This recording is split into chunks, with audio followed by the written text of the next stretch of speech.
No. Yeah. No, it's like We'll clap 3, 2, 1. Big up. So, guys, welcome to Tucked In, episode, what is this, 5? Episode 5. 5. You thought we were dead, we're not. It's been a long time, long hiatus. We had some pregnancy rumours as well. Yeah. But we're good now, and we're ready to get stuck into a new episode with our special guest. Hey guys, I'm Azsvin. Pleasure. I'm really pleased to join Tucked In for the day. Big shout out to Aran and Romeo to inviting me. Yeah, it's great to have you on. And should we begin? Yeah, let's begin. So, I think we first wanted to just let our audience know a little bit more about about you, about yourself, and like what you're into at the moment. Sure. So yeah, I'm Azsvin, third year medical student like these guys. Right now I'm integrating at Imperial, doing a degree in business management. It's not as fake as it sounds, believe me. But yeah. It's not consulting, so. That's a very valid career I have to path. talk to you about consulting. Yeah, we will talk about consulting. It's an interesting career path. But yeah, no, so yeah, I guess about me, I'm really into politics. I guess health policy and foreign policy is what I really specialize in. But otherwise, I'm just a 20-year-old kid with a lust on life, trying to get by. There's not much else to say. That's quite interesting. Like when I bring people on, or like when we bring people on, I should say, I'm always trying to find out sort of how people see the world. Like, what do you? So it's like, okay, you're studying things outside of med, but why? Like, what do you see as the ultimate goal? For myself or the world? For both. For both. Well, look, me personally, I always really admired the way like society worked in the past, where like just because you studied one thing, it didn't mean your life was committed to that pathway. So, do you guys remember in pre-clin when we learnt about Virchow's triad? Yeah. Yeah. Do you know anything about Rudolf Virchow? No. No, I don't know about it. No. I assumed you'd be like a surgeon or something. He was amazing in terms of pathology. Like he created all these things, Virchow's triad, and so many other things clinically. Yeah. But in Germany, he was actually a really big deal. Like he clashed heads with Bismarck. He was really big up the German political system, right? And he did all of that while being one of the greatest, medical minds of his time, right?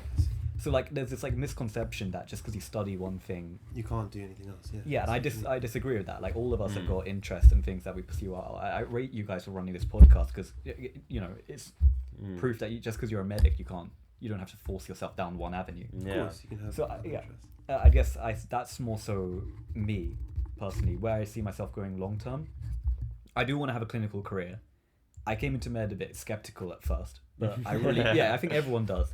But you grow to love it, as I feel like all of us have grown to love it and appreciate it, especially the patient contact. Or you grow out of it as well. Some people do, but I think that's less so about the job, more so about the NHS. Yeah, and that's interesting. Yeah. We'll talk about later. But in terms of long term, I want to have a clinical career, but I also quite like to balance that with policy. And I don't know where I'd go in terms of political world, elected, unelected, but I'd quite like to focus on health policy for the time being, and see if I can use the expertise I have and I'm developing for that some point down the line. Yeah. Is there one big pressing thing that, like a current policy or something that you feel very strongly against? Something like the first thing you would do if you were like in any position of power or something? Any position of power. Yeah. That's a big one. Well, let's start with the health secretary for now. Go on. Yeah, make sure the Y is like properly. Yeah. Well, let's just start with health secretary for now. I think the biggest thing I'd look at is competition training. And I've been talking about this since, 2023. This isn't like a nowhere issue, right? People have known well before that as well, that this is a problem. And it's only now you have like these medfluencers doing like the TikToks of like 130 to 1 or whatever that people are paying attention, right? But this has existed for years and no one cared. No one from the political side or the medical side, right? Yeah. And no one seems to realize this. If you don't have enough people qualifying and becoming like neurologists or like, I don't know, give me a specialty. Cardiologists or whatever, right? When the current cardiologists and like neurologists die out, retire, go to Australia, go to McKinsey, who's going to do who's going to do the training? Who's going to do the training? No one. And they can throw as much money as they want into the system. It'll just go kaput. It'll explode.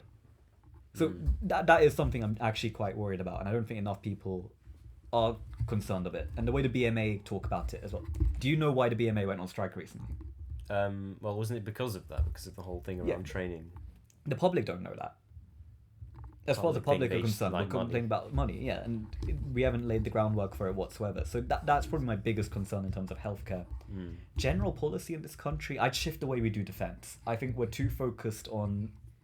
We still have this conception that we can intervene in other countries, that we have the Yeah, I agree, we capability should to start fight. doing that, to be honest. We should do what the Swiss do and focus purely on if all of Europe fell tomorrow, it doesn't matter who or what, how would we defend our own country? And we have a very unique advantage in that, we're an island nation. Yeah.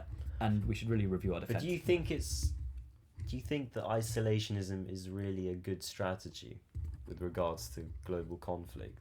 Well, I think our hand is forced in the matter. Like, the world is going more isolationist, whether you like it or not. Like, Reverse globalization. in the business school, we have a lecture called Global Strategy, and every lecture it's just this guy, a really amazing guy, who's just telling us, yeah, guys, the world's become more isolationist. They told us 20 years ago in our lectures that you'll never need a lecture in global strategy again because the world will just be one unit, and the opposite has happened, right? Yeah. So I feel like we don't have a choice in the matter. We just got to play the cards we're dealt. I think there's a limit, obviously, to how globalized a system can be, right? Yeah. Like, there's this thing in biology of, like, animals, they become too big. They just, like, species that are really big can't survive. There's a special size that's right. And I think it's the same with, like, nations. The size of nations are correct. They're what they're supposed to be. Yeah. And I think trying to just make, like, one big global nation is just a recipe for It'll never work. 'Cause, disaster. yeah, you're right. There needs to be like a localized system of governance of, election or something. You can't have one person representing like a whole EU continent. Yeah. It doesn't work. Yeah. But no, I guess that's what I'd say on that. I think start considering, where we stand in the increasingly isolated world. So you would go towards a more isolationist policy. I think we have to. I think we need to start considering where can we be self-sufficient in terms of like. So what's the difference between isolationist and nationalism? They're not the same thing. They can be intertwined, I guess. They can be intertwined because you got to draw a distinction between nationalist and patriot, Right. patriotism, right? And I think if you're a patriot, you're not inherently. You can love your country, but you can critique your country, right?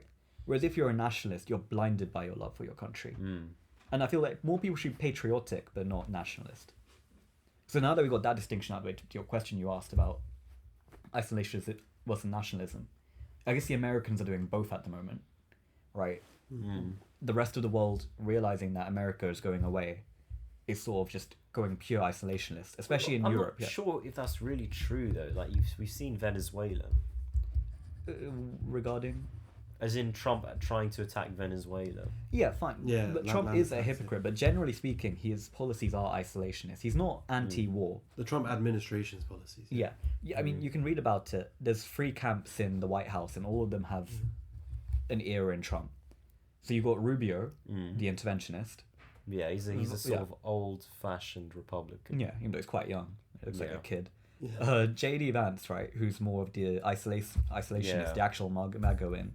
And then you have like the classical, like John Bolton sort of wing of the Republican Party, and the George W. Bush sort of lot, and they don't have any input to the president anymore, and they want a sort of nuanced, anti-China, anti-Russia policy, but not to the extent that Rubio pushes it.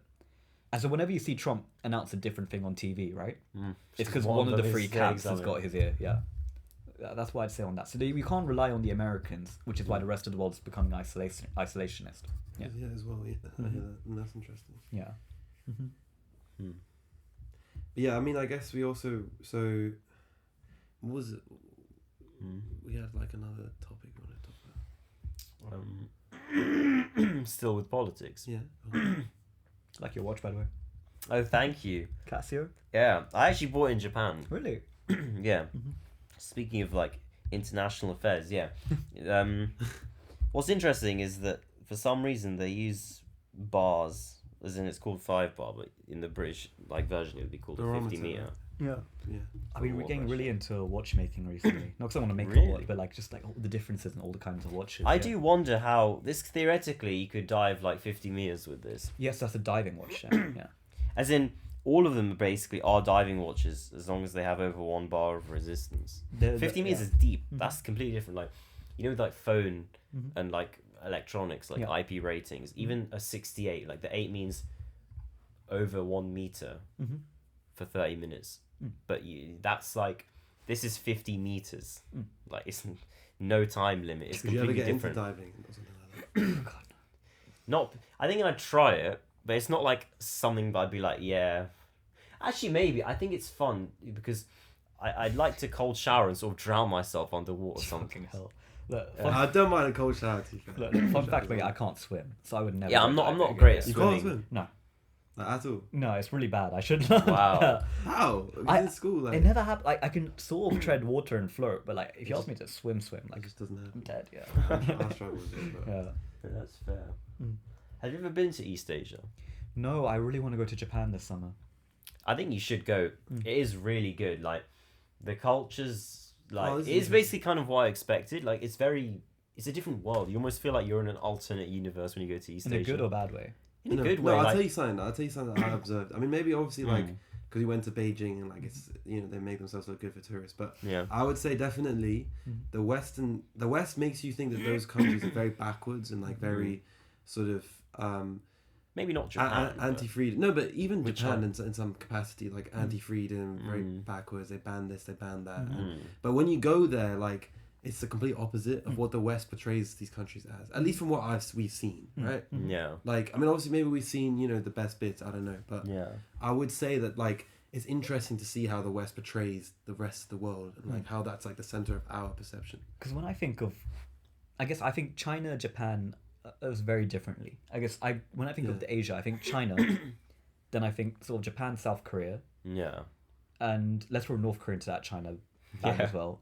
And then I think of like Indonesia and the rest of it. Yeah. Yeah. Okay. So like that sort of like grouping. It's Yeah. like, I don't think that's what the average person would think. No, but I think Yeah. again, Thing is, even the way you even said that- like yeah. you said like North Korea and China, like I just feel like it's very different on the ground compared to what the wet like. Yeah. the It West is. I portray. don't know because you know how many people travel between China and Japan like and Korea like all the time. It's not like Yeah. China and North Korea in a team and then like Japan and Korea, South Korea in a different. It's not like that at all, to be honest. Because I'd imagine Japan and South Korea are very like familiar. It would be very familiar as like a Western person going there for a bit. Honestly, China is probably as familiar as But Japan and more South familiar. Korea. I think China's more familiar. The way they acted in Beijing felt more welcoming and potentially more even westernized than Japan, I'd say. Really? Yeah. Oh. I'd say Chinese culture is more outgoing and friendly. Like it's like if you've been to like the Middle East or North America, it's more like that. Whereas Japan is like Europe but more extreme. Got it. Like the respect thing and being polite is like really serious there. And also like even just basic things like grasp of English language, I feel like in China it was definitely more like English, not centric, but English like they could speak English and like it wasn't a huge sort of problem. But like in Japan it wasn't the same level of English. I felt. I don't know. I felt I like don't know. in Japan like it was difficult to like communicate, but in China it felt easier to communicate. And maybe that's just the way they are. I don't know. Would you live there? Would I live? China. You know what? It's quite interesting. Well, you can answer first. I would if I had to live. If you told me, gun to my head, I had to live in one of the two countries, I'd probably choose China, to be honest. Over this. Over Japan. Over Japan. Fine. And But I yourself? would not move from here for either of them. Yeah. Yourself? I went to Kurdistan. Yeah, he went. This is And- funny, bro. This is funny. and you know That's what? true. I went to the north of Iraq, and I went there, and I always go there, and my mum always says it's great and it's amazing. This video's gonna be And- flagged for you saying. I realised it's actually not great at all. Like it just made me appreciate London so much. Yeah. Like the standard of development, the obviously equality and diversity is a bit sort of Yeah. cultural or whatever, but it is nice to be in such a diverse city. And the freedom, the political, like economic opportunities you have here are really unlike. You could compare it to Tokyo or like Los Angeles or something, but it's not very common at all in the world. I mean, I know we always joke like Keir Starmer's Britain, right? Or like Yeah. Sadiq Khan's London. Yeah. We still have it pretty good compared Yeah, to the it's rest like of it's Yeah, first we world really problems, do, really, yeah. to be honest. Mhm. It's first world problems. Yeah. We're always gonna be complaining, but I mean, I feel like also to be honest, I feel like at least in the past couple of years, I feel like a lot of the politicians we've had in power here, at least, have kind of all really been quite similar as Yeah. well. Mm. But whether it's Conservative or Labour, they feel like they've felt like there's all been like a similar agenda, like a similar Yeah. way of running things. I feel anyway. There's not been a huge difference between Like even now, as Keir Starmer, I don't think that'd be a huge difference. Starmer, like, you can talk to people in the Labour Party right now. They don't. No one in the party is in love with Starmer, even the Blairites, right? This is interesting because I know everyone doesn't really approve of Starmer. His approval ratings are like 17% now, but I really like Starmer. I think he's done like the best job you could expect. I can't agree with you there. Really? I genuinely think the man he came in with one of the biggest mandates in political history, right? Like, sure, he wasn't as loved as Tony Blair, but electorally he had, fine, that you can argue the majority was like a mile wide, an inch deep, right? But still, he had that majority. He had every card to play, and he's fumbled it at every stage of it. Like, why would you put Peter Mandelson as ambassador, a man who was already known to be on the Epstein list, who's a prolific liar? And why are you trusting this man's word when he's like, oh yeah, I didn't touch kids on Epstein? That's probably slanderous, isn't it? I didn't go on that. I wasn't friends with Epstein. And then some emails come out. Surprise, surprise. The whole like thing with Angela Rayner and her stamp duty. Yeah. He played that awfully. Like, let it. I mean, I don't know if it's really it wasn't like that really. I think people overplayed it, but you need to have the political sense to read these things. Behind the scenes, he's a very like smooth operator. Like, look at the way he disposed of Corbyn, Diane Abbott, how we tried to dispose of West Streeting. That didn't work out recently, right? But he's very smooth behind the scenes. But in public, he has no sense of what he's doing. His policies reflect that. But do you not feel like it's easy to sort of just throw him under the bus and say, "Oh, Keir Starmer's bad"? It's not. Keir Starmer's just like a figurehead for like a group of people who are running the country at the moment. It's very easy to throw. And let's talk about those people then. Yeah, so Morgan McSweeney, chief of staff. Everyone in the party hates this man. Why? He's a chief of staff. He runs the. I forget the committee that decides who runs for Labour MPs. It's like the NEC or something. Right. Yeah. So he's basically controlling who Labour are bringing into Parliament. They're pushing out like the left base of the party. So he's trying to make it more central. Yeah. And he's one of the people who was responsible for the streeting briefings.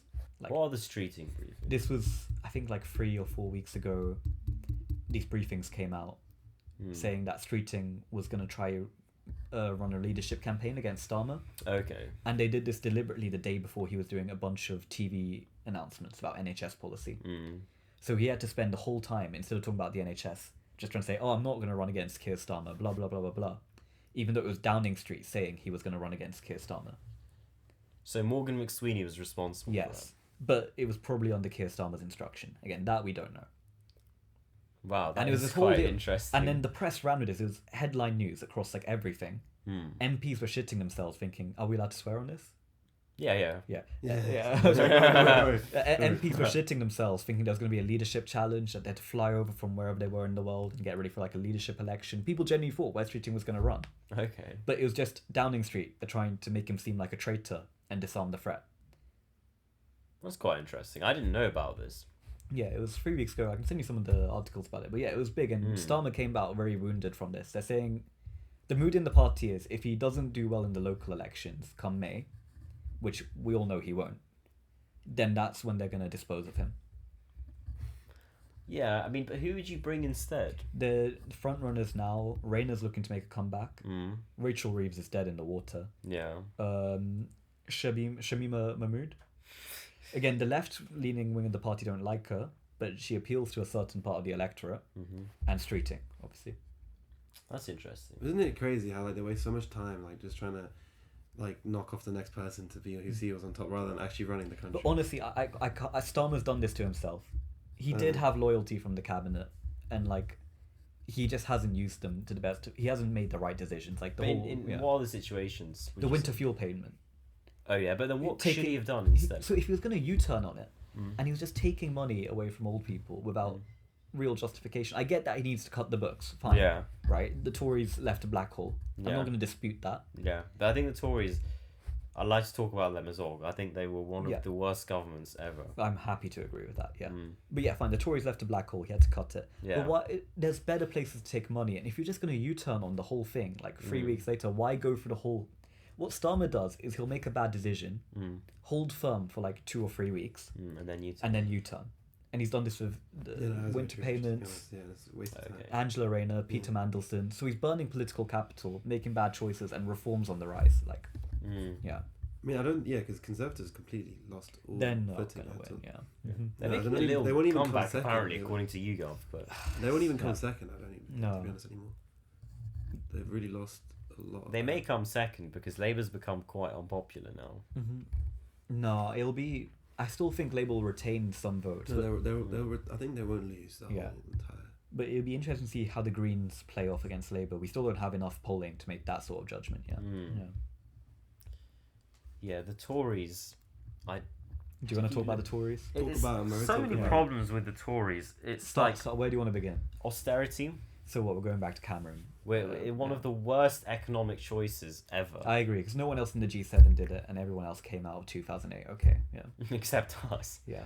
And some of the stuff like cutting the police budget and Yeah. stuff, I've written about this. It's just, I think it's left like a permanent scar on the country. I genuinely, I don't understand the rationale. Well, I understand what they were thinking, but surely if they just looked at what everyone else in the world was doing, Yeah. they could have thought, was this far enough? Like, because people don't go into politics to cut money from poor people. I Yeah. hope, right? Yeah. You're trying to make the economy grow, not shrink it permanently. Mhm.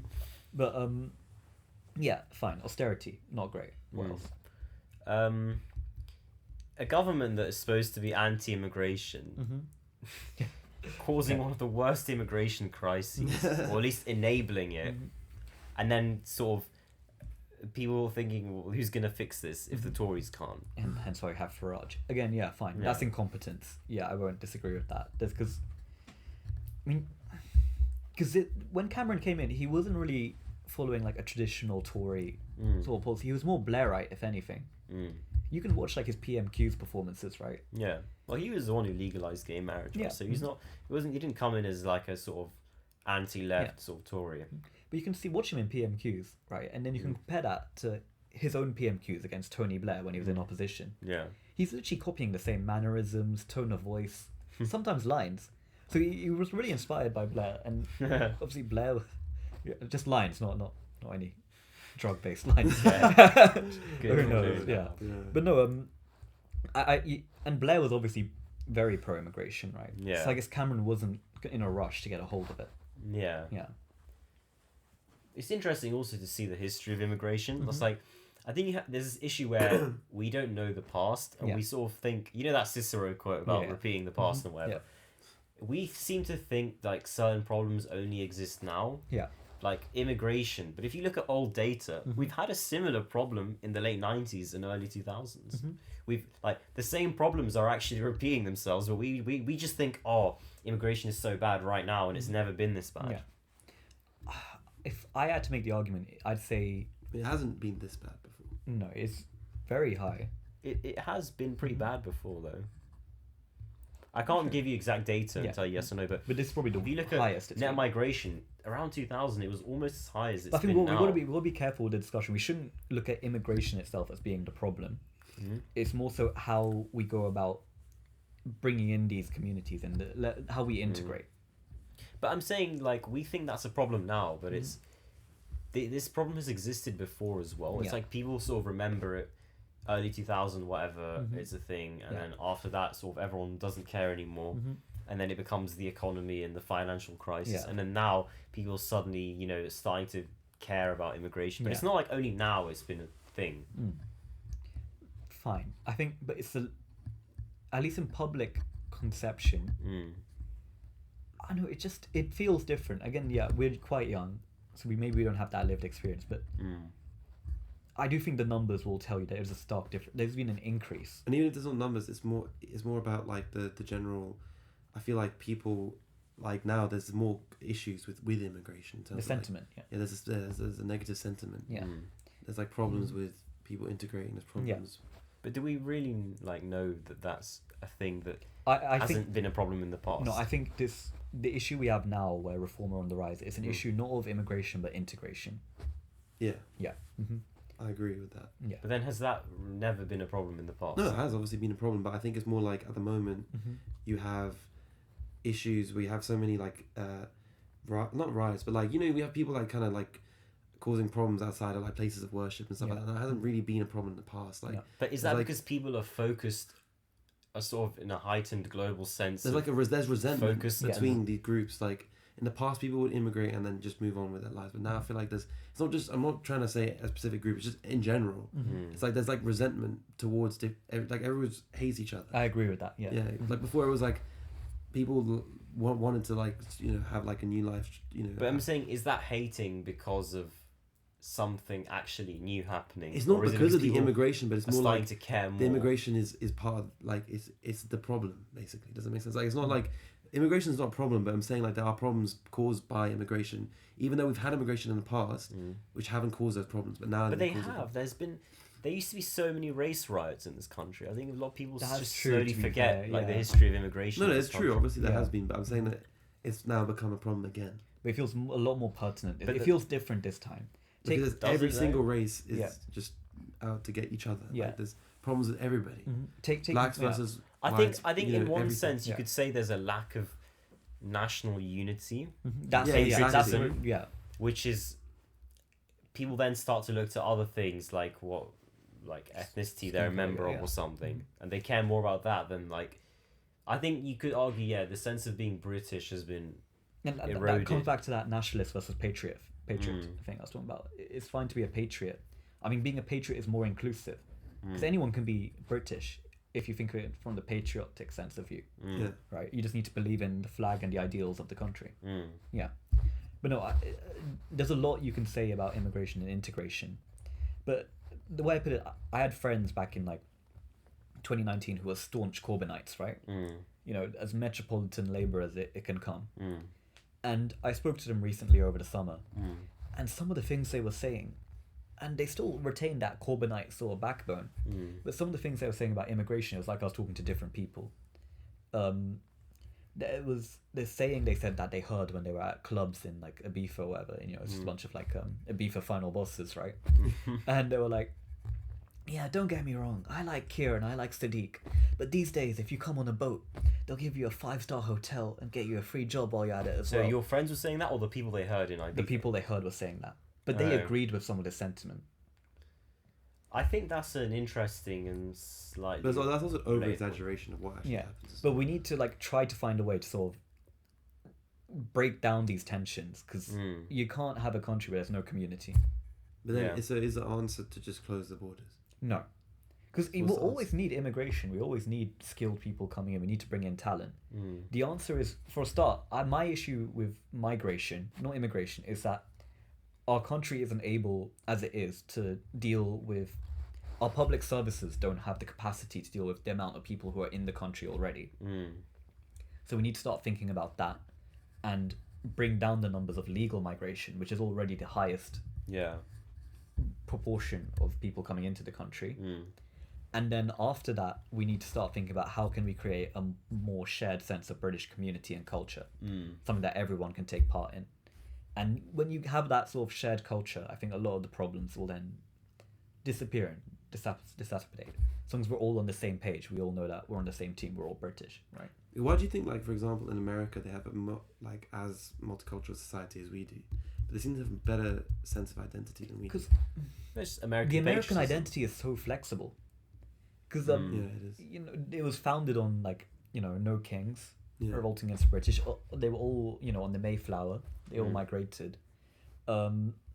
I think the American dream really helps with that. The idea that anyone can come from anything, come Yeah. to America, and if they work hard, believe in themselves, they can create change. You know. So do you think Britain should sort of rethink that, like, our identity and Well, change it from you what can't it you currently can't is? like steal another nation's No, identity. no, Yeah, asking it's them very to do it. hard. I'm saying, yeah. I'm saying like whatever. Like there should be like campaigns potentially to like try and improve. Yeah. Unity. We need to have this new sense of British identity. I feel like a lot of people also come in and don't really understand, and even I mean I've lived here myself, and I don't really like fully get behind like the like not the culture, but like the British identity is quite hard to like understand. Yeah. If you Yeah. haven't- if you're not like your generations have been here. Does Yeah. that make sense? Yeah, absolutely. Because you're right. What is British identity? If you think about it. I mean, I just have like images of. I don't even know. Like, Yeah, images exactly. You Of don't like, know, of like right? Union Jacks, like Yeah. the monarchy, Mhm. some of those like the whatever key, I don't know, like the Big Ben, Parliament, tea. I have a confession to make, which is that I used to just be the most like anti-patriotic person ever. Mhm. I was just sort of raised to just like not like the UK. Mm. And But then, you, like, but why? oh, Yeah, it's fine. No, no, exactly. It makes sense though, because like at the end of the day, like how can you? I mean, none of us are white, or I'm not fully. Yeah, but anyway, but my point is like you can't really like identify with that. Like, well, you're not a geezer going to the football game every like. Where, you know what I'm saying? It doesn't really. I feel it's hard to get behind. Well, no, football is It's quite new. nuanced. No, obviously, I mean, everyone likes. I'm just saying it's like it's quite nuanced. Yeah, but no, it's funny. Football's one of the things that actually unites. And like, that does bring people together. Exactly. yeah, we need more things like football or yeah. stuff like that. Things that bring us together as a nation. Because that's like you look at football as the most multicultural. Yeah. Where everybody from every walk of life, rich, poor, all. You know what I'm saying? Like everybody's there. Yeah. And they're able to just get along. Yeah. And there's little tension. Mm-hmm. You know, apart from when they throw bananas on the pitch and stupid shit. But beyond that, like you know what I'm saying? Like it's just, and it's like we need more sort of things like that. Yeah, to help. agree. It's hard to build, I guess, a sense of culture. I feel like what I'm saying is like no one in power is even interested in trying to do. Because the problem is you can't legislate culture. It's a feeling, right? Yeah, exactly. And it's very hard to create feeling.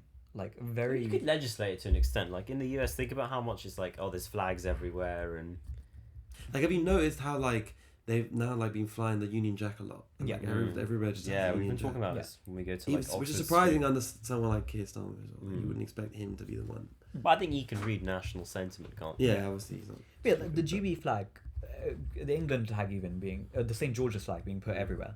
That's what I mean. You could never have legislated for people to do that the way they have, but it's just happened, right? Yeah. And it's that kind of feeling that you. But it's not people though. It's like it's still like the council and like it's like, Some of it is just private individuals. Yeah. Yeah, okay, that's true. In my area, whenever I go back, I go back like every 2-3 weeks. Yeah. There's increasingly more and more St George's flags being put up. Wow, that Every could time I not go. happen where I live. And yeah, whereabouts? West Don't London. dogs. Oh yeah, West London, fine. West London. Yeah. And so like, there is a sentiment there, and like, I go to Croydon every now and then. Like, they've been doing the things with the mini roundabouts where they just draw the St George's cross. Is that sort of becoming like our version of the Confederate flag, do you think? I wouldn't say it's because again, you can understand why people are putting up the flag, right?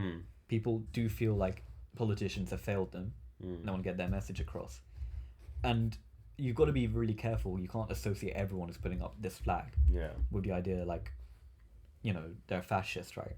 That's my point. Is also like it's difficult because for some reason people associate the flag with like fascism and like negative nationalism as well. I think the Like Tory reason that Robinson I and would shit. say that is because the people who tend to use the St George's Cross tend to just be nationalists. So that's why I said it's sort of becoming like our version of the Confederate flag. I know, it's difficult to define because you can't knock on all those doors and ask them, and it's not something the media can ask about every day, but you just see it in your day-to-day life and you know it's something that's actively going on, and that's when you could never legislate that. That's a feeling, not a law, right? So you can never get someone to legislate culture. You just need to let people do their natural thing, and you can guide them the right way, and that's something where our politicians are failing us. But it'd be very hard. Well. Yeah. I hear that makes sense. That's interesting. But then again, when you say you can't legislate it, I'm not so sure, because think about countries like, I don't know, Turkey, North Korea, like random examples where people do just, government legislation forces people to basically behave in a way that's patriotic to the country. Could you give an example? Like in Turkey, they have to sing the national anthem or something. It's actually quite a unsuccessful policy in Kurdish areas, so I guess maybe it does back up your point to an extent. But then, maybe think about somewhere like Japan where there's a strong sense of, but I guess again, is that legislation? I don't know. Maybe you're right. It's more so the legislation reflects the public. Yeah, that's true. Yeah, I mean, that's really something I believe very strongly. You can't create that sense of feeling. It just comes about. Yeah. Yeah. I see that. Which makes this whole immigration debate very difficult to sort of contend with. Yeah. One thing I was going to talk about is, like, you said you were going towards, like, a topic. You were saying, I think you were trying to say that you feel like the government's gone a bit soft. And so, something that always kind of annoys me is so like I'm Kurdish, right? And I know that most Kurdish people who come to this country, they explicitly say that they come here to defraud the benefit system. Mm-hmm. And yeah, you know, your people in Ibiza, they have a valid point. You know, people literally will come here, claim benefits, work cash in hand jobs, and basically just steal, essentially. Yeah. And they know they can do it. They come to the UK because they know they can do that. And this is my personal experience with people in essentially my own family, and not my immediate family, but sort of more wider people I know. And it's like, it's a bit, I think about it, right? I think of let's say, for every 100 Kurdish immigrants who come to this country, I think 90 of them are on benefits. Maybe that's a bit harsh, like 80, but that's still a ridiculous amount. You know, the other 20 are maybe, you know, doctors, dentists, whatever. They have like legitimate jobs, skill-based careers. But this 80, you know, who are literally here just defrauding the system, there's a lot of them, and I just don't understand why we have a system that just enables that. And it's too much. I think it's too much empathy. Like, as in empathy and like, oh, everyone deserves a chance and whatever is great, but now we have a situation where we're literally just being rinsed dry because we're seen as a soft target. And I'm trying to think of an example, maybe. But it's like sort of with the benefit system where it's like, we need more benefits, we need more generous benefits. But I don't think more is always the right answer. I think you need a leaner and a fairer system that So minimizes do you fraud. disagree with the idea of a welfare state? No. You support the welfare state? I support a fair welfare state that doesn't encourage people to take advantage of it. And do you think of the people taking advantage of it now, they're all predominantly foreign or English based as well? It's both. It's both. I agree. The reality is it's both. I just know because that's my Right. personal experience. I think in terms of I also agree with the welfare state, but I'm not going to disagree with you in that it needs to be looked at in a bit more closely, because we can't give welfare to everyone. Yeah. We still want a welfare state, and we can, when we come to the NHS, I'm sure we can talk about that a lot. Yeah. In terms of, we have to be realistic. We can't look after everyone or have government money looking after everyone. Yeah, exactly. And we need to be realistic about funding. So yeah, I'm not going to disagree with you on that. The welfare state as a whole is way beyond me, because you're talking everything there, and you get into very technical I don't details know there. exactly the details. Yeah. I can just tell you about my personal experience. I know that people defraud the system. There needs to be a more rigorous system in place. I guess I say because it's so decentralized from Westminster, and you know, Westminster doesn't communicate with the rest of the country very well. Yeah. The whole regulation of it is probably in the bin. Yeah. That's true. Yeah, this is red, by the way. Is that a problem? Well, that's good. Good. Okay. If you Got it. Yeah. Got it. that's normal. Yeah. But yeah, that's where I stand on that. Okay. Maybe we can move beyond politics. Maybe I'll talk about consultants, like I said earlier. Okay, what do you want to know about these people? So on my psychology research project, I'm with 3 girls, and one of them I know from my first year, and the other 2, they I don't know them, but they do psychology, and they I think they're both Say like, something for us, bro. No, I'm joking. Carry on. they're both doing consulting, right? Yeah. Which firms? I don't know, Oh. but one of them did an internship already last summer, like this summer. One of them is applying now for next summer, and that's fine. I like internships. Yeah. I like finance. I'm trying to do finance stuff, and that's cool. But what I've noticed is they have this way of speaking It's and fake. saying stuff Yes. Oh my god. where McKinsey it's talk. like, I can show you the messages. It's like a lot of what I noticed in a lot of our meetings. We've had lots of meetings, and I'm silent for the whole meeting. I normally love to talk a lot. Yeah, you talk a lot. Yeah. So imagine me who talks a lot, just silent for 1 hour in a meeting. Yeah. And the I realise it's not even the supervisor's fault that he doesn't give us proper help. It's because they don't say so anything, many yeah. things. And what annoys me is not that they say a lot of stuff, is that they don't actually understand anything. It's like they'll say stuff, and the supervisor will say, no, this is actually the situation, and I understand what he's saying, but then these people in my group just They speak in buzzwords. you know when you speak to ChatGPT, Yes. you say you're wrong, you're trying to correct them, and they just give you another like 10,000 word paragraph. That's what it feels like, and I just don't understand. Like, some people are really good at making themselves seem like they know a lot of stuff, but if you actually listen subtly, like I like to do this where I'll pick up on all the subtle points in someone's argument to try and really understand, and I realize they actually are saying nothing of value. Look, let me give you my background of consultants. And I never, God forbid I work a consulting job, but the money is good. Yeah. Look, my first time I met a consultant, I was at the National Liberal Club with a friend of mine from Oxford, and he was able to guest. National Liberal Club? Yeah, it's a private members club, but you can get guested if you have a friend who has Oxford Union membership. Okay. This was first year What is summer. the National Liberal Club? It's this really it used to be when the Liberals were like a big party, basically, Okay. where they like congregated. They were like pitched with like David Lloyd George and all that. Yeah. Okay.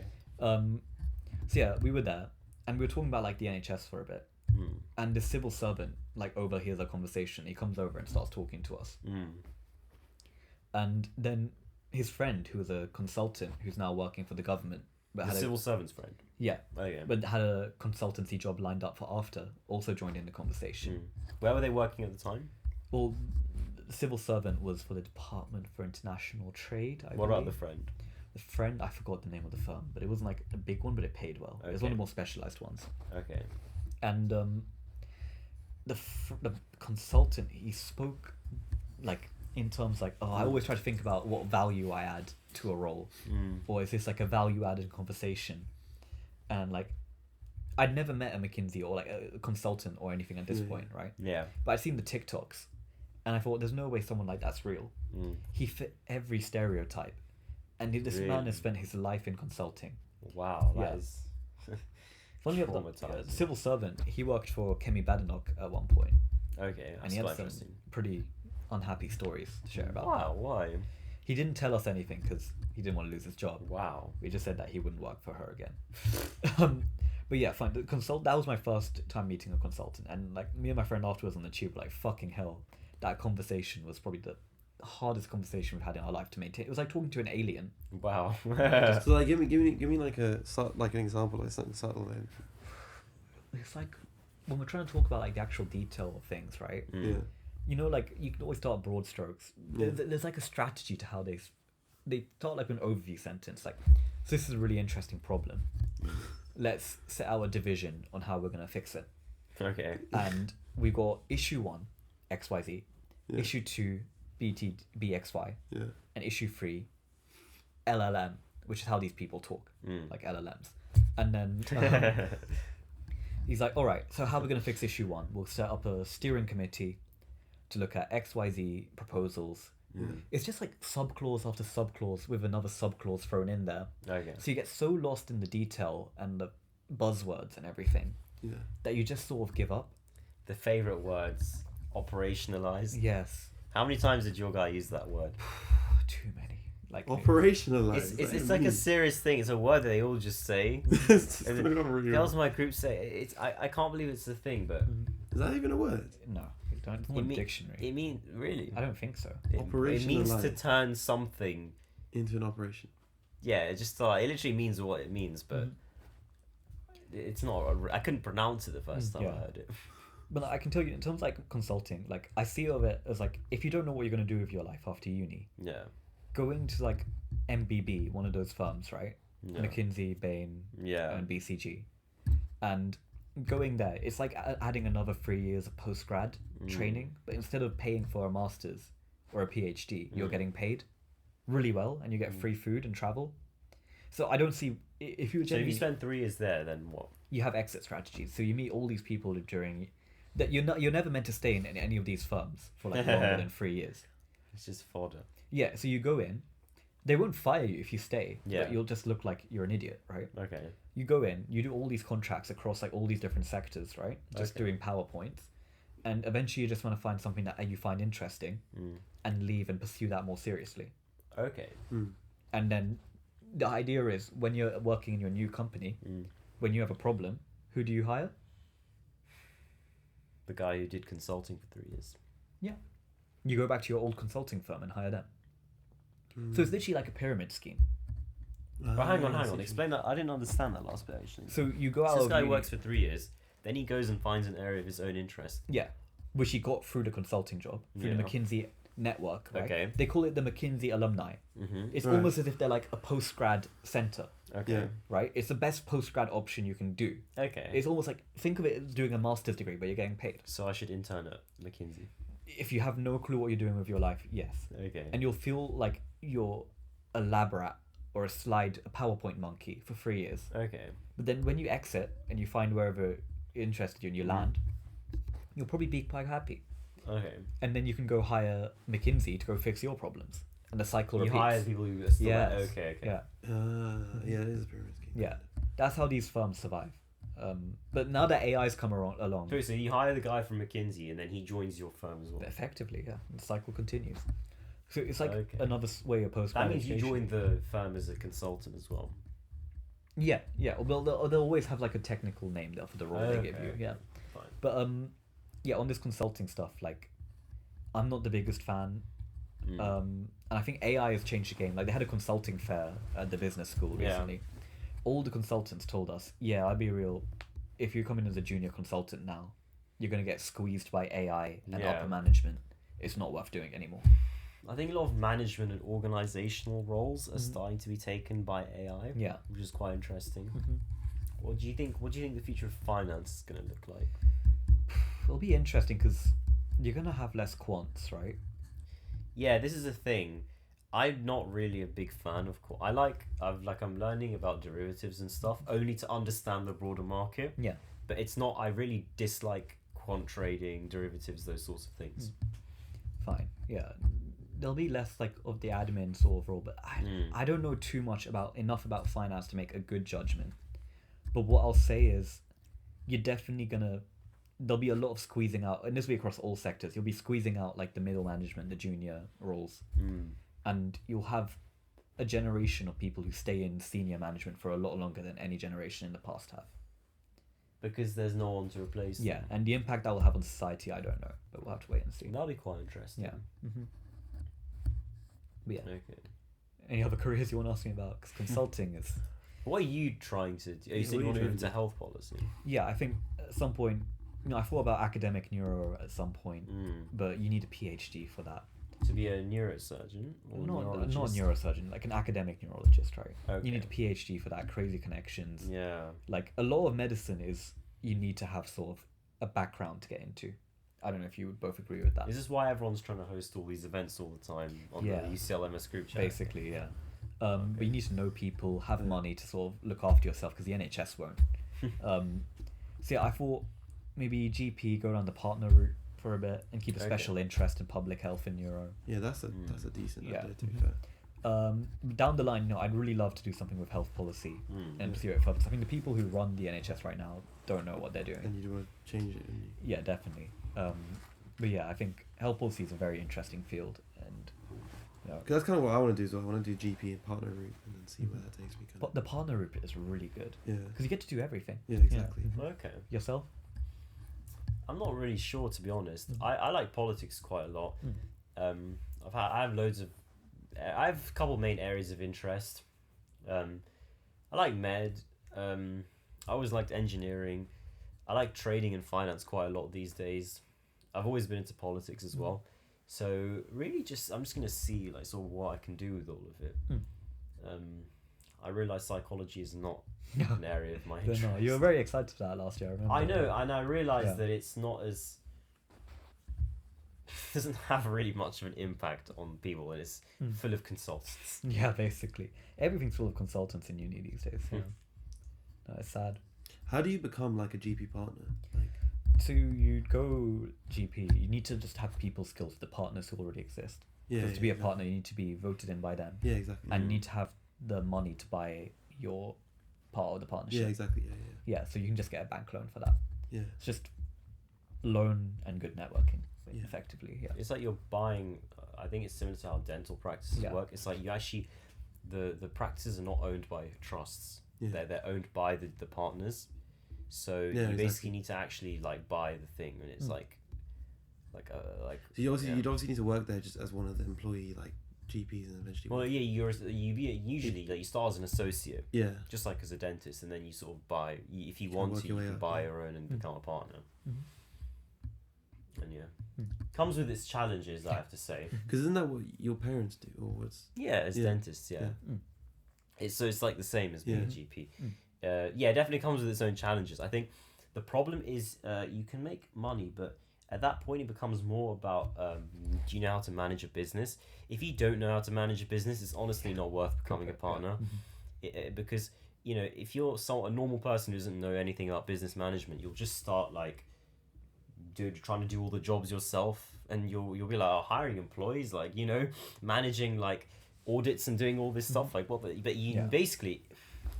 But surely you have other partners who are doing that for you as well. Yeah, but I'm saying it's not really the partner's jobs. Yeah. You have to learn to be able to delegate stuff. Yeah, you think about like a big politician like Trump or Elon Musk or something. They obviously have a system, right, in their company where things are delegated.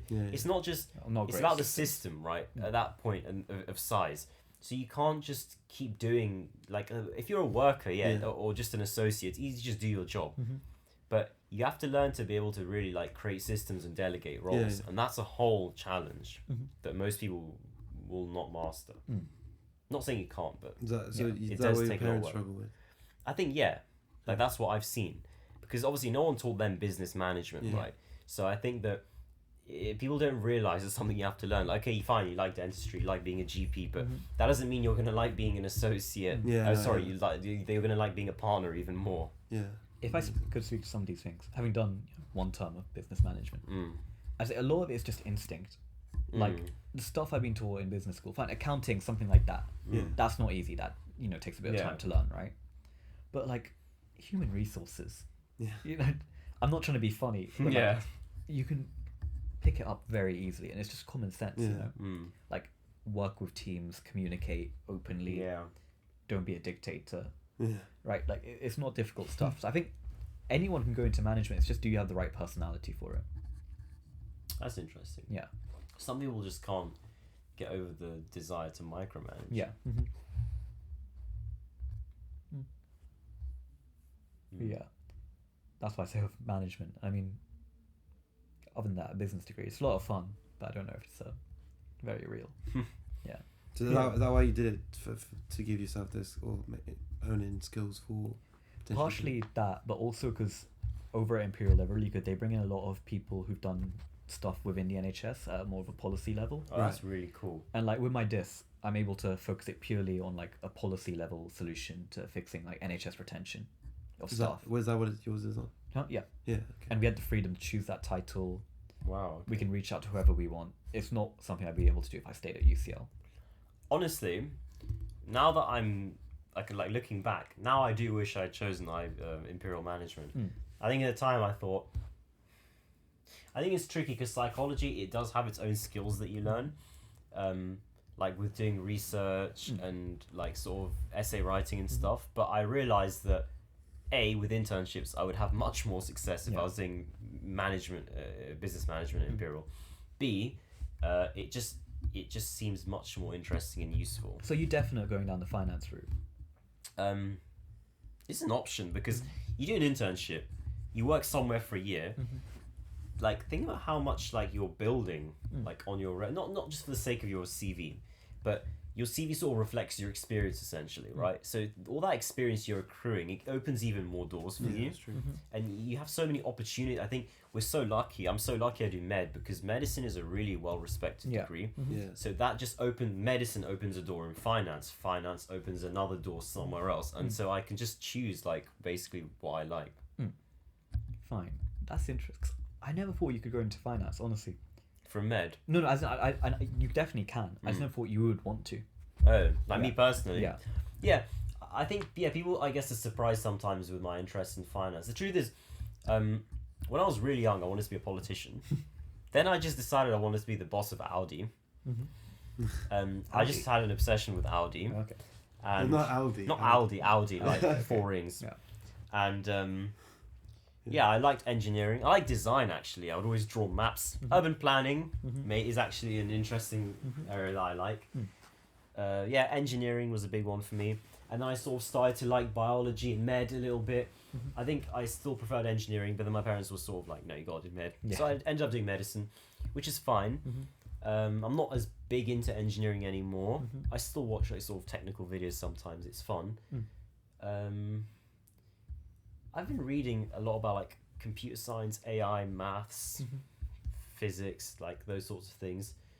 But yeah, no. So my point is, in school, I always liked, like I said, for a while I wanted to do accounting. I don't know. I'm not actually that big on accounting. So do you think you're a bit of everything? Yeah, but I think the main areas like economics, biology, like your physicsy, maths, sort of like that's like I like. Yeah, I guess I'm a STEM everything.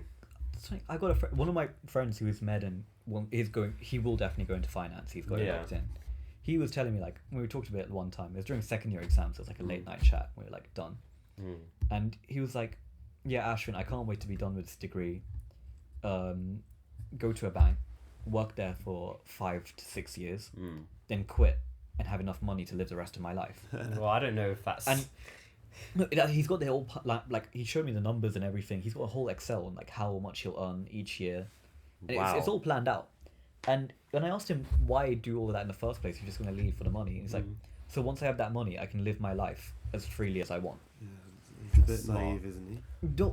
He's kind of got it like locked in. And then I asked him, what's he going to appreciate in that time? Is it mathematically going to work? Isn't that kind of naive in terms of the fact that fundamentally, like, what do you mean by live your life? Like, isn't every day living your life? Exactly. Yeah, that's another thing. You That's can't what- just yeah. not... I think me and Romeo have discussed this actually on the podcast. Yeah, exactly. You can't just not be living for a while and then like, oh, now I have this freedom, now I can What live. would you do with your time? That's what I asked him, because mathematically it checked out, right? Really? How Yeah. much would you earn each year? I can't remember the exact numbers, but it was he had the whole To be planned out, free for the rest of your life. Yeah, and he The said free- he'd have to do some investing on the Yeah, side. some clever investing, right, surely. Yeah, but he was good at that kind of stuff. And I asked him, like, what do you do with the rest of the time? And he said, I don't know, start appreciating art, literature. But you Still could do do that that. now. And I asked do it him, tomorrow, I asked do him, it what's now. stopping you from doing it now? Or, like, falling and looking into all these things now? Yeah. And he's just like, I don't know. And Wow. it makes you think, do you really think once you reach that inflection point, you'll suddenly be happier? No. You know what he could do is spend his time more wisely, spend his free time more wisely, get interested in art and all those Yeah. things, and then work for 10 years and earn even more, double the money. Yeah. You know what I'm saying? Like, Yeah. I don't like that mindset. Of yeah, just, it's a silly mindset. I have to suffer for a... Thing is, I've fallen A into lot it of people, as well. most people actually have that mindset. Though. Yeah. Yeah. Everyone does, to be The, honest. the everyone time he does to an spends, like, doing internships and stuff, he has no spare time out of that. Wow. So he can't, like, live his life. How can you look have at no things that spare aren't so- time? Because they work you hard at those internships. So, yeah, be careful when you get into finance, yeah. But surely they're all like 40 hours a week for 8 weeks and stuff. Yeah, in theory, the contract says that. But if someone texts you out of office hours and says, get this done, and you're in the middle of a job negotiation, you're not going to say no. Maybe if you want to convert your offer, I guess. Yeah. And that's the only way you can. Okay, I see. Yeah. Well, I guess fine. If you're let's say you're interning at Goldman Sachs or something, and you need to convert your offer so you can earn for 5 years or whatever, then I guess you would probably have to do all of those extra things. I mean, look, you asked me a bit about the start, about my worldview, right? Mm. And I guess that's where I'd say I'm conflicted in that, everyone wants to live their life freely Yeah. and have the tools and, I guess, resources to do that. Yeah. But in pursuit of those resources, you end up doing things that might not be what you want to do. Mm. And how do you balance that sort of dilemma, right? That's quite an interesting question. Well, you have to find something that you enjoy doing. Yeah, You have to be able to enjoy, like, you have to, let's say, you can work, like, as in, my point is that these internships, they make you work really, really hard. Yeah. But, like, the whole point is that you're meant to enjoy that. Yeah. But That's what you- Romeo's exactly right. Yeah. Like, even the process of me applying to internships, I still enjoyed it. Like, exactly. I still felt like I grew from it. Like, nothing you do should be, like, a waste. Does that make sense? Yeah, I agree with that. But do you think the people who work in, like, MBB actually enjoy their day-to-day? They probably enjoy their paycheck at the end. They enjoy Well, the the paycheck. best ones would probably enjoy the day-to-day as well. The best ones will wake the up. best employees, exactly. The best ones will wake up and they can't wait for someone they can't wait for that meeting. They can't wait to close that deal. That's where you Yeah. want to be. But who wakes up and thinks, I can't wait to make another PowerPoint for the investors today? Well, no, I mean, admittedly, I wouldn't wake Yeah. up and want to do that either. Yeah. But what I'm saying is like, you But should there strive could be to people enjoy who do that though. Yeah, like, but you should. people those laugh guys at would me be the when I most- say I love trading, or like Sam was laughing at me when I said like I love like learning about like derivatives or whatever. But I do actually like finance. So Finance obviously is there will very be someone who interesting, yeah. likes Yeah, fine. Consult- and then you pursue that. Like if you whatever you enjoy doing. yeah. Like I really enjoy whatever learning about. Like and when we were learning about our lectures in medicine, I really enjoyed it. I actually really I wanted to do the lecture. I wanted to Yeah. make notes. I wanted to rewatch it. I wanted to learn more outside of that. So there you go. You just got to pursue that. And you got to teach yourself how to enjoy what you do, I as agree with opposed that, to yeah. treating it as some sort of punishment, and then you can be free afterwards. Yeah, So exactly. I definitely didn't agree with the previous mindset. Yeah, Well, yeah, yeah, yeah, just- yeah, yeah. yeah, exactly. But no, it's difficult, like, working out how you find that balance of what you want to do, but how do you get about having the stability to do it? Yeah, exactly. Yeah. It's I quite guess. interesting. What would you want to do in your when you retire? When I retire, Like, what at the moment is something that you really want to do but you don't have time for? I don't have time for. God. I really have to think about that, because I feel like in my day-to-day now, I'm very busy. Like, I came 20 minutes late to this, but I do make time for the things I want to do. Like, God, now you got me thinking. Let me go back to last week, and I had time to see my friends, play some hockey, Okay, that's good. Yeah. go to the bar, get drunk with your friends. Yeah. Like, never go wrong with that. Honestly, I just enjoy living. I could not name you like something that I'm like missing out on in my life right now. But just keep living. I think you should always try to keep yourself as busy as possible Exactly. Yeah. at this age, right? Yeah. Yeah. Well, you still have the stamina, Yeah. and yeah, you can't Yeah. go wrong by doing more things. Like, I started playing golf the other day. That's fair. Oh yeah. This is, you told me about this. yeah, what's something I'm dying to? Much. Yeah, I'm really into film. I make the time to see films in spite of the yeah. work. Yeah. Well, that's good. Yeah. If you ever want to get the Odeon Plus membership, it's like $12.99 as a student Yeah. a month, and that's like how much it costs to watch one film. Oh yeah, and And it's you can watch, unlimited, Like, yeah, unlimited yeah, films. That's yeah. crazy. Yeah. Get that. I like films too. If I guess spend more time with nature, because I was thinking about that. I don't spend enough time touching grass. Which is Like awful to literally, say, yeah. yeah. That's interesting. Yeah. I was gonna say like I'm not gonna retire. Mhm. Me retiring is just when I die. Yeah, I agree. Like there's no retiring. You know what I mean? Yeah. But We're retiring when I die. yeah, like Yeah. because retiring. What does that mean? Like okay, I'm gonna end this job. I'm just gonna do something else. Like there's no point where it's like I'm not gonna live anymore. But I think it's easy to say Apart that, from when I when literally we're 20, right? And Yeah. like we're young. But when you're like 80, Yeah. you're a wife, you're That's okay. You're tired. You have other commitments. 2-3 kids, I grow Yeah. at like 18 now. Then your priorities change, right? Yeah, of And course. we can't foresee that now. Yeah, when we're young, we have our minds on certain Yeah, things, right? Yeah. I guess that's the way I view the world, if you want to know that. That's quite interesting. Any other topics you're dying to know about? Yeah. Um, Then maybe I'm trying to think. All the big things we talked about politics, sort of about like the way we see the Very true. world, careers. yeah, we asked you some questions you had to think about. Mhm. Yeah, so like we asked you stuff you had to think about, Yeah. to introspect. I feel like that's good. Mm. You always want someone to come out of the podcast having like thought about themselves, learn something new about themselves. Yeah. With travel, I would say if you can, bro, go to Japan. I'm dying this summer. I'm gonna Travel, be there. that's one thing maybe you don't have time for. Yeah, no. Traveling. This summer, Yeah. I'm gonna make time. I'm gonna go to Japan. I'll go all over Asia.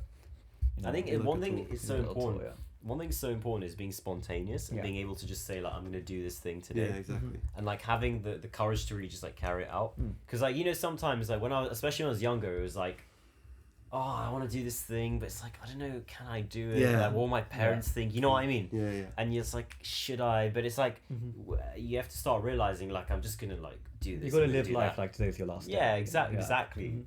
Mhm. That's cliche, right? Everyone says it, but It's true. yeah, exactly. Today, like I didn't not skip a lecture to go to Imperial Union Bar with some friends. I didn't not skip it. Yeah, think about that. And, you know, have a pint or two, and then go to a meeting after. But yeah, you just gotta live life a bit more, especially now that we have the time in third year. Yeah, exactly. Yeah, we have time. Take that risk. Roll that dice. Roll that You dice. know what I'm saying? What, Hippodrome anytime soon, lads? Yeah. Last time I played poker, I won £50. Really? Yeah. Where did you was play? this? It was I played it in Dickens' house Uh-huh. with Okay. and Morgan stuff. Do you remember when they doubted us and then we had the table up? Wait, what do you mean? At Robert Street, we had like the last year we had the table, and they thought, oh, he's just gonna use the table. Oh, and we yeah, started yeah, laughing, and then we just. And then won we money. were so cool. Yeah, bro. That We pretended was to be like interesting. noobs at the game, and then we were just so good. That's how you're meant to play. That's smart. Yeah. They were like, yeah, these guys. Oh dear. Yeah. I had a friend, we played poker, and it's a few years back, but he did this thing where he had a special set of cards, and on the back there was a small marking, so he knew what card we had. Wow. And we weren't playing for money, but if he did, Wow. So Yeah. you just cheat. yeah. OG me sit next to the like suitcase. You know, like the poker set, like you know what I'm talking about, like not the suitcase. It looks like I used to sit next to the poker set and just like slide some chips my way. That, That's what I used to do. Yeah, bro. I used to do this in fucking Ramsey, bro. that's crazy. Are you serious? Yeah. Were you playing for money? Yeah. You mean that time that I lost all my money? No, it wasn't. No, it was. It probably was that time. No, because you weren't playing in Ramsey. I was. Do you remember I was 30 up and I was like, guys, I'm gonna donate to Palestine. No, And it would only then be when I was I saying just that's lost everything. Donate to No, when I used to sit next, because I used to. It was like when we played people like, I won't name these people, but people where we didn't really like fuck with that much. They better not watch this, by the way. Let's hope not. Who are you thinking of? I'll tell you afterwards. Anyway, basically, I may or may not have cheated in a couple of the games. You should not have admitted that. Yeah. Oh dear. Yeah. What a way to end the episode. Yeah. That was a good It episode. was a good episode. Thank you for having me. It was great. Yeah, to it's great to have yeah. you on, man. We had some very interesting, enlightening conversations. Yeah, no, I hope you enjoyed yourself. I enjoyed this. It was fun. Yeah. Yeah, this was really fun. And it's good to, it's also just good to talk, bro. Like, you Yeah. know what I mean? It's just good Exactly. to sort of let yourself think about how you're feeling. You know what I'm Yeah. saying? Like, It's good Yeah, to exactly. see here, you know, have Yeah. be challenged and think on things. Yeah. yeah, exactly. You know, you guys got to get on regular on the uploads. You know. Yeah, we have Yeah, been- no, we To should. be honest, you know what it is, like, we'll tell our audience. Basically, we've been away because we've obviously had exams. You know, our 23 subscribers. We just. No, we have more than Lost that. We have one. like 30 subscribers now, I think. Yeah. But yeah, you know, we really appreciate you guys tuning in Yeah. and sort of giving us a chance. And even if you fall asleep to these videos, you know, we appreciate that. You know, get the watch time up. You know what I'm saying? But Yeah, the watch time. but honestly, you know, I hope you had a good time. Had a great And time. Yeah. we had a great time. Keep uploading, guys. Yeah, we'll keep We uploading. will try to. Yeah. Yeah. Yeah, and with that, we'll see you. All right. Way. Do we have to clap again? On the same time. 3, 2, 1. That was tough. That was fun. Yeah.